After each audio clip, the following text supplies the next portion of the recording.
Hey everybody, as I ended my last video, I was ready to take off from Colorado where I had an excellent time, but I decided it's time to get out of the snow. So today we're going to drive 1,500 miles and I hope you'll join me as we talk about some of my driving tips for long hauls. Hey guys, so as many of you probably already have maybe experienced, highway hypnosis is a very real phenomena. And so my very first tip to make sure that you don't go into that highway trance when you're going long hauls, like I just did from Colorado to Alabama, which was 1,500 miles about in the last 48 hours. My very first tip is to get a good night's rest. Preemptively overcompensating for the sleep that you're inevitably going to lack while you're on the road. We are at a slowdown here in Denver, and I just got unexpected homesick pangs for Chicago. If you would like to know what driving on I-70 through Kansas is like, go ahead and just put this little clip on a 6-hour loop.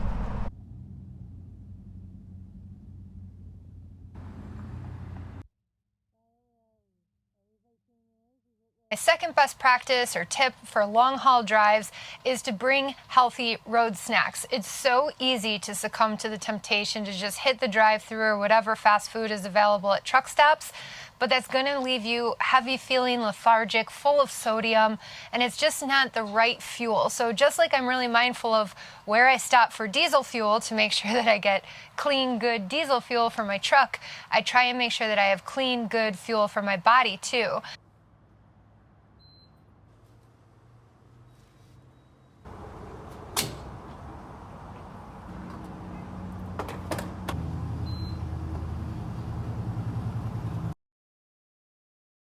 My third tip is to stay extra hydrated and to avoid caffeine as much as possible.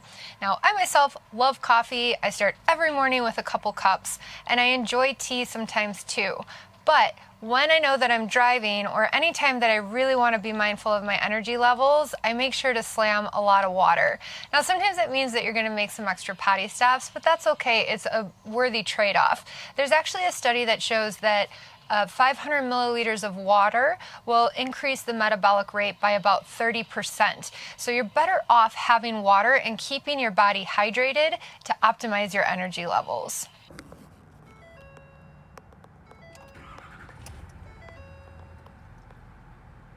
I don't know if you can see anything, but we just made it to Kentucky.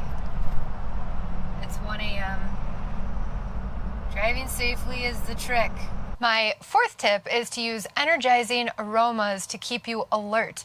Now, way back in the day, I was an esthetician and I was actually a certified aromacologist. And I really believe in the power of essential oils. And when I'm driving, I tend to use peppermint, eucalyptus, and bergamot to keep me alert and keep me energized. It's really great to put them on your pulse points so you can kind of take a whiff while you're going. Or sometimes I'll just grab a bottle, which I keep in my side compartment in my door, and I'll just take a whiff to help alert and re-energize me for an extended period of time.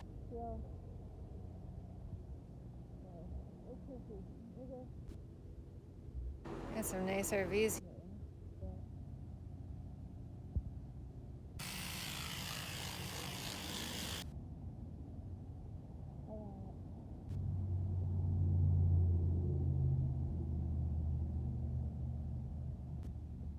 My fifth tip is to be mindful of your posture. So I myself find myself particularly late into the evening, kind of crouching over my wheel in very geriatric posture.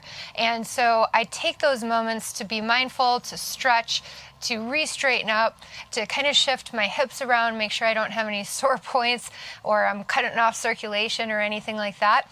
Keeping better aligned posture is going to keep you more alert, more awake, more focused.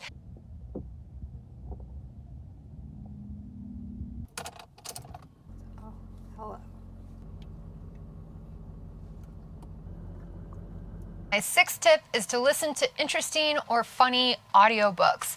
So I am an Audible subscriber. This is not sponsored, though if Audible wants to reach out, I would not mind.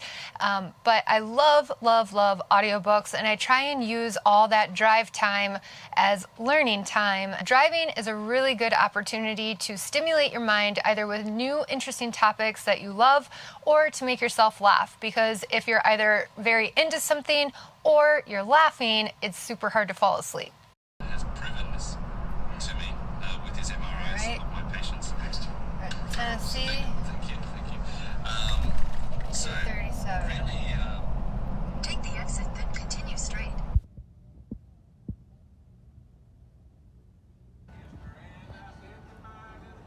Hell yeah.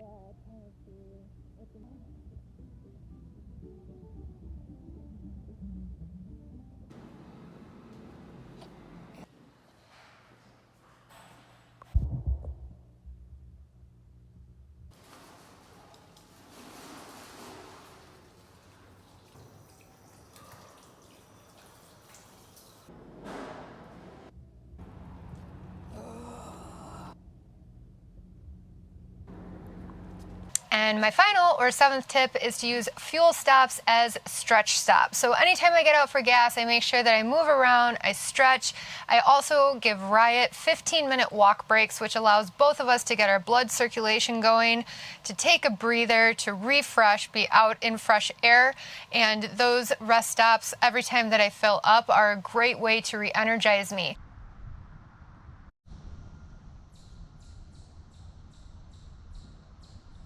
So there we have it. Those are my 7 tips for my long haul drives. I obviously got to my new destination safely, even though I'm not showing it around very much because it's family property. Discretion, of course.